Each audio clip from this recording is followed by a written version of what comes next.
Hi welcome about channel. ప్రస్తుతం మనతో పాటు దాము బాలాజీ గారు సీనియర్ జర్నలిస్ట్ ఉన్నారు. వాటితో మాట్లాడదాం. నమస్కారం సార్. నమస్తే. సార్, పాస్టర్ అజయ్ బాబు రీసెంట్ గా మొన్న అరెస్ట్ అయ్యాడు. తర్వాత కోర్టు అతనికి రిమాండ్ కూడా పంపించడం చూసాము. అయితే అసలు పాస్టర్ అజయ్ బాబు పైన క్రిస్టియన్స్ తిరుగుబాటు చేస్తున్నారు, అతని పైన కంప్లైంట్ చేసిన కూడా క్రిస్టియన్స్ అని వార్తలు వస్తున్నాయి. అసలు ఏం జరిగింది? క్రిస్టియన్స్ ఎందుకు అతని పైన తిరుగుబాటు చేస్తున్నారు? అతను కూడా క్రిస్టియన్ అయ్యి ఉండి ఏం జరిగింది సార్?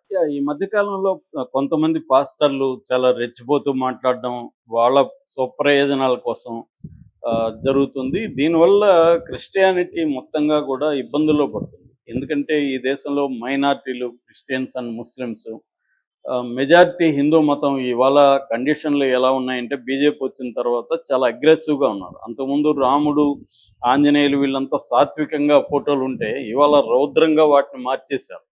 సో ఆ స్థాయిలో దేవుళ్ళను కూడా మిలిటరైజ్ చేసేసి ఒక అగ్రెసివ్ హిందూయిజం అనే దాన్ని తీసుకొచ్చి హిందువులకి ముస్లింలు, క్రిస్టియన్లే ప్రధాన శత్రువులైనట్టుగా మార్చేసి చేయడం అన్న ఒక పొలిటికల్ గేమ్ అనేది గత 15 ఇయర్స్గా ఇండియాలో జరుగుతుంది. ఈ కాంటెక్స్ట్లో హేతువాదులు కావచ్చు, లేకపోతే కమ్యూనిస్టులు కావచ్చు, లేకపోతే ఇతర మతాలు కావచ్చు, హిందూ మతాన్ని విమర్శించేటప్పుడు కొంత కాంటెక్స్ని దృష్టిలో పెట్టుకొని బ్యాలెన్స్గా మాట్లాడాలి. మన మన పర్పస్ ఏంటి?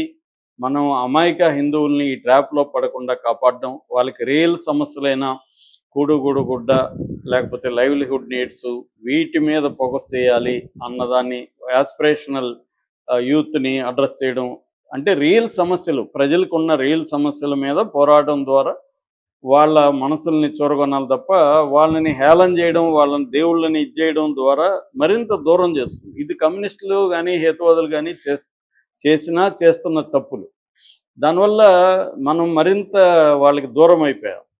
దాన్ని క్యాప్చర్ చేసుకుని ఆర్ఎస్ఎస్ కానీ ఇతర హిందూ మతతత్వ సంస్థలు దాన్ని క్యాప్చర్ చేసుకుని, ఈ నేపథ్యంలో ఏం జరుగుతుందంటే గత కొంతకాలంగా ఇక్కడ మన కాంటెక్స్ట్ చూసుకున్నప్పుడు ఈ పాస్టర్లు అనేవాళ్ళు ఇవన్నీ పక్కన పెట్టేసి వీళ్ళు తమకు అనుకూలంగా తాము పాపులర్ ఓవర్ నైట్లు అవ్వాలి కాబట్టి ఒక వీడియో చేస్తే పాపులర్ అయిపోవచ్చు. హిందువులనిగా ఒక వీడియోలో తిడితే నిన్ను తిడుతూ ఒక 100 మంది హిందూ బ్యాచ్ వీడియోలు చేస్తారు, దాంతో నువ్వు పాపులర్ అయిపోవచ్చు. ఈ యాంగిల్లో వీళ్ళు చేయడం మొదలుపెట్టారు.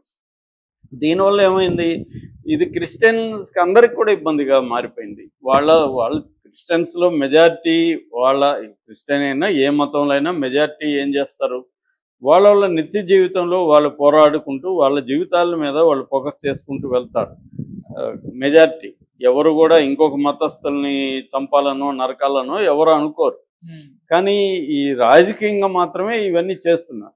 ఈ నేపథ్యంలో ఇక్కడ ఏమైందంటే ఇటువైపు కూడా పాస్టర్లు ఇవన్నీ పక్కన పెట్టేసి వీళ్ళు ఇంకా రెచ్చిపోయి హిందూ దేవుళ్ళని అవమానకరంగా మాట్లాడడం, కించపరుస్తా మాట్లాడడం, ఇవన్నీ మొదలు పెట్టేశారు. ఇది సెన్సేషనలిజానికి దారి తీస్తుంది అన్నమాట.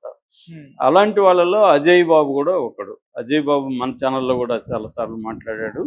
సో అతను ఏంటంటే అన్ఫిల్టర్డ్ లాంగ్వేజ్ వాడడం, దేవుళ్ళని, హిందూ దేవుళ్ళని, ముఖ్యంగా రాముడు ఇలాంటి వాళ్ళని గురించి బ్యాడ్గా కామెంట్లు చేయడం, ఇది జరుగుతుంది.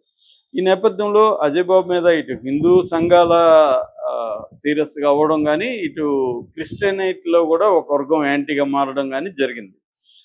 మనకు మామూలుగా హిందూ సంఘాలు యాంటీగా మారడం అనేది కామనే. ఎందుకంటే అతని మీద దాదాపు 35-40 కంప్లైంట్లు ఇప్పటికీ వచ్చినట్టుగా పోలీసులు చెబుతున్నారు. మొన్న కూడా హైందవ సంఘాల ఐక్యవేదిక రవీందర్ రెడ్డి కేసు పెట్టాడు ఆయన మీద ఉప్పల్లో. అయితే ఇప్పుడు ఆయన అరెస్ట్ అయింది మాత్రం ఆ కేసులో కాదు, ఆయన అరెస్ట్ అయింది ఒక క్రిస్టియన్ పెట్టిన కేసులో. క్రిస్టియన్ ఎవరంటే ఆరోగ్యస్వామి జోసఫ్ అని ఆయన తుకారం గేట్ పోలీస్ స్టేషన్లో కేసు పెట్టాడు.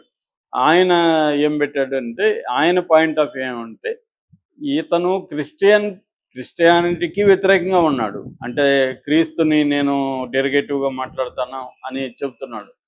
అట్లా క్రిస్టియానిటీకి యాంటీగా ఉన్నాడు. రెండోది హిందూ సంఘాలని రెచ్చగొట్టి వాళ్ళ దేవుళ్ళని విమర్శించడం ద్వారా వాళ్ళు క్రిస్టియానిటీకి యాంటీగా మారే విధంగా ఇతను చేస్తున్నాడు.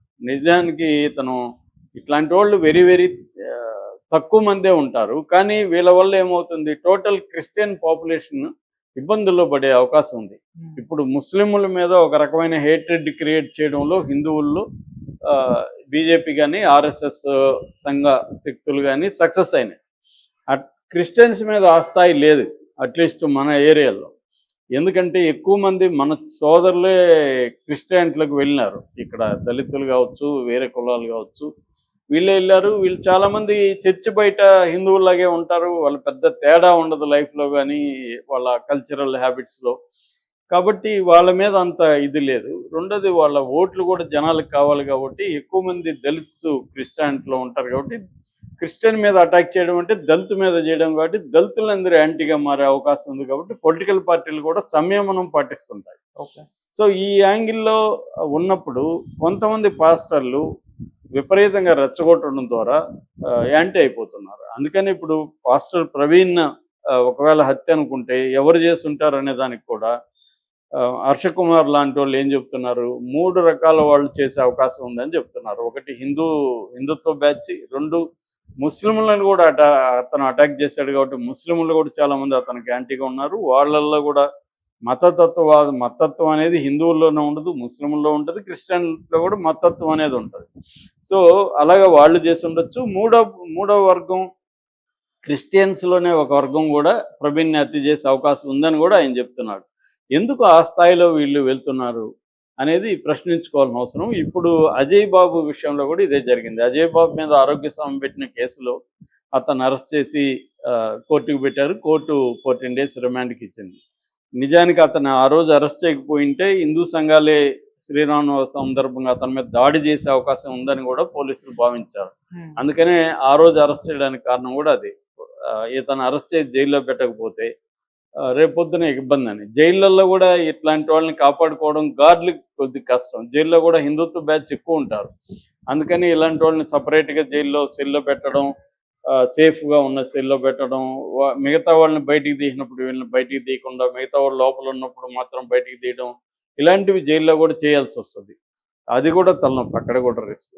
ఎందుకు వీళ్ళు ఒక రకమైన మూర్ఖత్వం ఒకటి ఉంటుంది. రెండోది మతం కూడా వ్యాపారంగా మారిపోయింది. మతాన్ని ఉపయోగించుకొని కూడా డబ్బులు సంపాదించడం, వ్యాపారం చేయడం, పాపులారిటీని పెంచుకోవడం, ఇవన్నీ కూడా ఇవాళ పెద్ద ఎత్తున జరుగుతున్నాయి. నిజంగా ఒక మతాన్ని గురించి గట్టిగా మాట్లాడే వాళ్ళందరూ ఆ మతం మీద ప్రేమ ఉందని అనుకోవట్లేదు. మరి ఆ మతం మీద ప్రేమ ఉంటే ఆ మతంలో ఉండే పేదలకు వీళ్ళు ఏమైనా హెల్ప్ చేయాలి కదా, అదేమి చేయరు వీళ్ళు. ఇదేంటంటే వీళ్ళు పాపులారిటీ, దీన్ని ఉపయోగించుకుని డబ్బులు ఎలా సంపాదించాలన్న యాంగిల్లోకి వెళ్ళిపోయింది.